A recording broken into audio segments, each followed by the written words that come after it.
Rajesh law centre में आप लोगों का स्वागत है।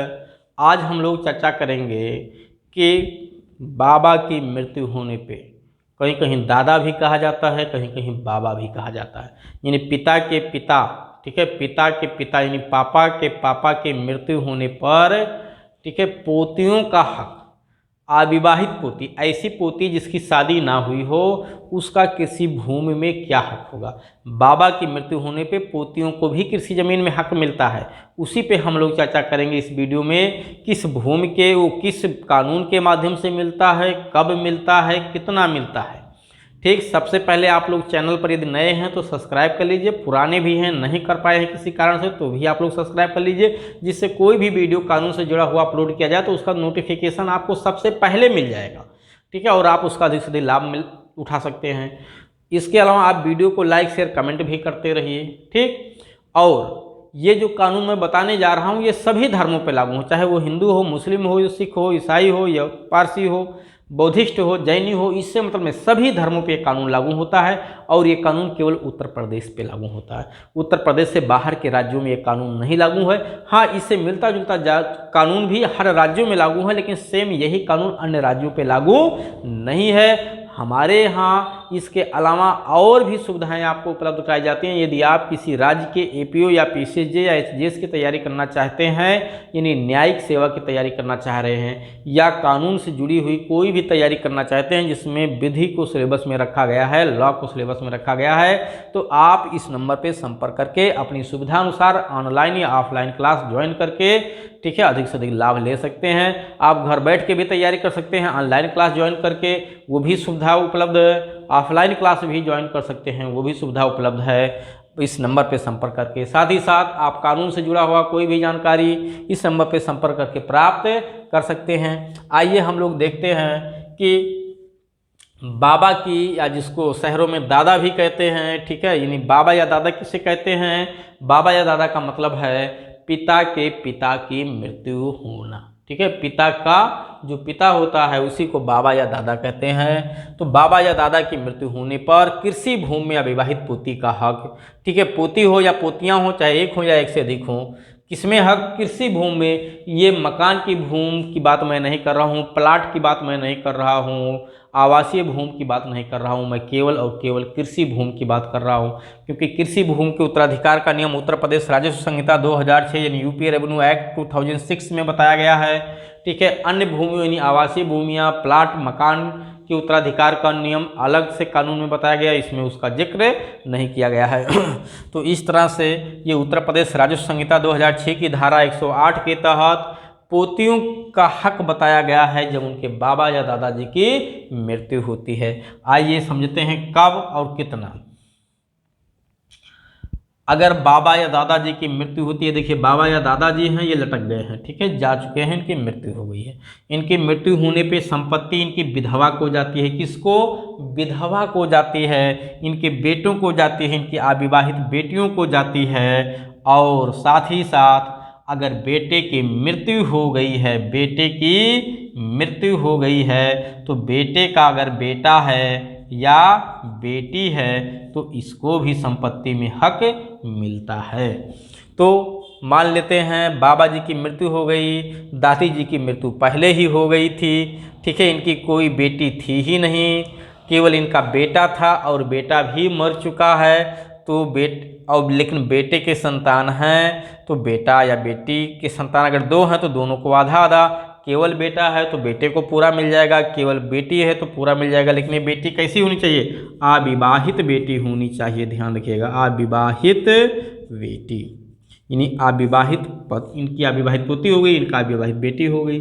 ठीक, हाँ, फिर ध्यान दीजिए कि बाबा जी की मृत्यु होती है, बाबा जी के एक से अधिक लड़के हैं, इनकी विधवा, इनकी जो है उस समय विधवा भी है, इनके एक से अधिक बेटे हैं। तो ये जितने लोग इस वर्ग में आएंगे, पहले वर्ग में जितने उत्तराधिकारी हैं सबको बराबर बराबर मिलेगा, ध्यान दीजिएगा।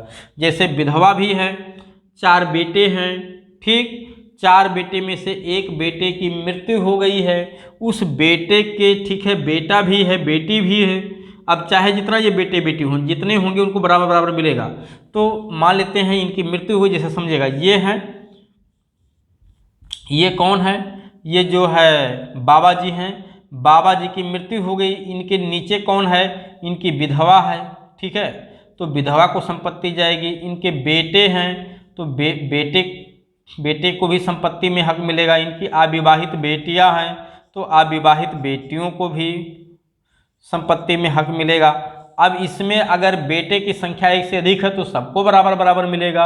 अविवाहित बेटियां भी एक से अधिक है तो सब लोगों को बराबर बराबर मिलेगा, चाहे वो विधवा हो बेटे हो। जैसे एक विधवा है, 4 बेटे हैं, 4 अविवाहित बेटियां हैं तो 9 लोग हो गए, 9 को बराबर बराबर हिस्सा मिलेगा। अगर विधवा है, 1 बेटा है, 3 बेटियां हैं तो 5 लोग हो गए, सबको बराबर बराबर मिलेगा। विधवा है, बेटा एक भी नहीं, केवल अविवाहित बेटी एक ही है तो विधवा को मिल जाएगा, अविवाहित बेटी को आधा आधा मिल जाएगा। केवल विधवा है, बच्चे एक भी नहीं है तो विधवा को पूरा मिल जाएगा।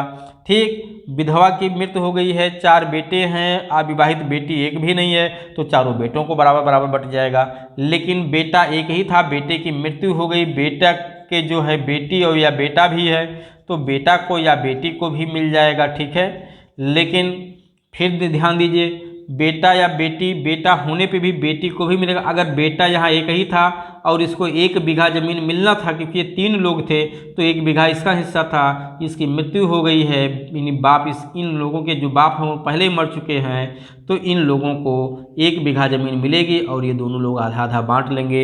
यानी ये जो बाबा की मृत्यु होगी तो ये जो इनके पोता और पोती है इनको आधा आधा बीघा ज़मीन में हिस्सा मिल जाएगा। यानी जितना भी इनके पिताजी की हिस्सा होगी, यानी इसके जो बेटे का हिस्सा जितना बनता है, मृतक बेटे का ही हिस्सा उसके बच्चों में जाएगा, ध्यान दीजिएगा। तो इस तरह से जो अविवाहित पोती है, अविवाहित पोती का भी हिस्सा लगता है, ध्यान दीजिएगा। बाबा जी की मृत्यु होने पर अगर अविवाहित पोती के पिता की मृत्यु हो चुकी है तो पिता का जितना हिस्सा बन रहा था उतना उनके संतानों को मिलेगा। अगर अविवाहित पोती 2 हैं तो दोनों को आधा आधा मिल जाएगा, एक ही अविवाहित पोती है तो उसको पूरा मिल जाएगा। अविवाहित पोती के साथ साथ कोई पोता भी है, चाहे वो विवाहित हो या ना हो, तो उसका भी हिस्सा लगेगा। ठीक, अब मैं एक और दृष्टांत दे रहा हूँ। जैसे मान लेते हैं एक पुरुष है, ये इसकी विधवा है, इसके 4 बेटे हैं, ठीक है। कितने बेटे हैं? 5 बेटे हैं। इसके 5 बेटे हैं, ये 5 बेटे मैंने बना दिया, 1 2 3 4 5 बेटे बना दिया, ठीक है। ये देखिए, ये 5 बेटा बना दिया, ठीक। अब इसमें से मान लेते हैं बड़ा बेटा मर चुका है और बड़ा बेटा मर चुका है, बड़ा बेटा के जो है 4 बच्चे हैं। कितने बच्चे हैं? 4 बच्चे हैं, चाहे वो बेटी हो या बेटा हो, इससे मतलब नहीं है, बस बेटी है तो अविवाहित मान लेते हैं। 4 बच्चे हैं, ठीक है। ये एक पुरुष है, इसकी एक विधवा, इसकी मृत्यु हो गई है, मृत्यु होने पे इसकी विधवा है। इसके 5 बेटे हैं, लेकिन इस 5 बेटों में से इसका जो बड़ा वाला बेटा है वो इसके मरने से पहले ही मर चुका है, लेकिन इसके अपने 4 बच्चे हैं। 4 में से इसके 3 बेटे हैं, ठीक है। कितने? 3 बेटे हैं और 1 बेटी है। तो इन चारों को मान लेते हैं कि ये कितने हुए भाई? 5 बेटे थे, 1 विधवा थी इसके मरने पे, तो ये 5 लोग हैं, वो 6 लोग हैं।